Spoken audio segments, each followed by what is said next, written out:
Question दिया उसने आपको, कह रहा the area of a blot of ink is growing, the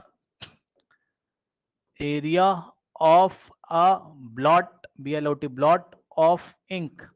है ना। इंक की जो ब्लॉट होती है, ब्लॉट का मतलब समझ ना, इंक को कागज पे डाल दो तो वो पेपर पे डाल दो, इस तरीके से फैलता चला जाता है उसका एरिया, ठीक है। तो area of blot of ink is growing such that, area of blot of ink is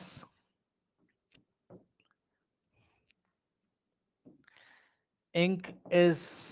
growing such that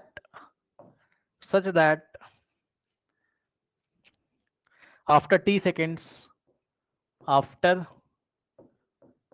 t seconds after t seconds its area is given by, its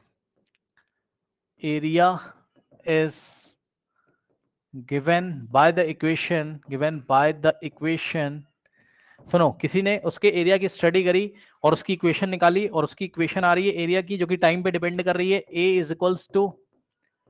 3t square plus 7 centimetre square. ध्यान से सुन लो, ठीक, ध्यान से सुन लो। एक बात और बताना चाहता हूं, चलो बाद में बताऊंगा। सुनो, एरिया का जो रिलेशन है टाइम के साथ वो 3t स्क्वायर प्लस 7, मतलब टाइम की वैल्यू 0 डालोगे तो एरिया कितना पता चल जाएगा, टाइम की वैल्यू 1 इसमें डालोगे तो एरिया कितना पता चल जाएगा, टाइम की वैल्यू 2 पुट करोगे तो एरिया कितना पता चल जाएगा। जैसे जैसे टाइम चेंज हो रहा है वैसे वैसे आपको एरिया पता चलता जाएगा कि कौन से टाइम पे कितना एरिया है, ठीक है। क्वेश्चन में क्या पूछा है, calculate the rate of increase of area eight, calculate the rate of increase of area at time t is equals to 5 seconds. Calculate the rate of increase of area at time t is equals to कितना है, 5 second. ये question दे दिया, बहुत आसान question है, ध्यान से check करो। वही कहानी चल रही है कि जैसे जैसे क्या नाम है टाइम बढ़ रहा होगा उसका सरफेस एरिया ब्लॉट का, इनका बढ़ रहा होगा, इंक्रीज कर रहा होगा, कुछ इस तरीके से। ये इंक गिर गई है कहीं पर, ठीक, ये इसका सरफेस एरिया है, इतने एरिया में इंक गिर चुकी है ये इस तरीके से, ठीक। अब समय चेंज होगा जैसे जैसे ये एरिया ऐसे ऐसे इंक्रीज हो रहा है, ठीक। समय के चेंज होने के साथ साथ एरिया क्या हो रहा है, इंक्रीज हो रहा है। तो उसकी इक्वेशन हमको देके रखी, यानी कि एरिया डिपेंड कर रहा है किस पे, एरिया हो गया डिपेंडेंट वेरिएबल और टाइम हो गया इंडिपेंडेंट वेरिएबल, ठीक। ये चीज हो गई, ठीक है स्टूडेंट्स।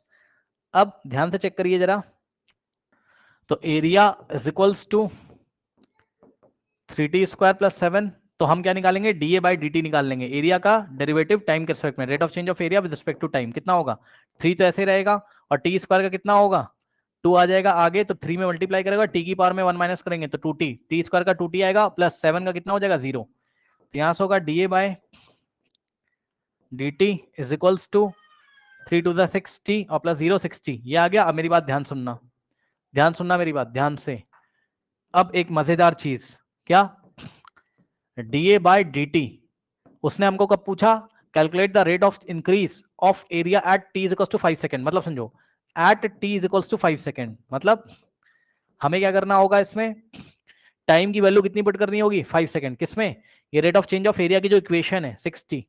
इसमें, तो हम क्या करेंगे, dA by d t at t is equals to 5, तो यहां पर 6 इंटू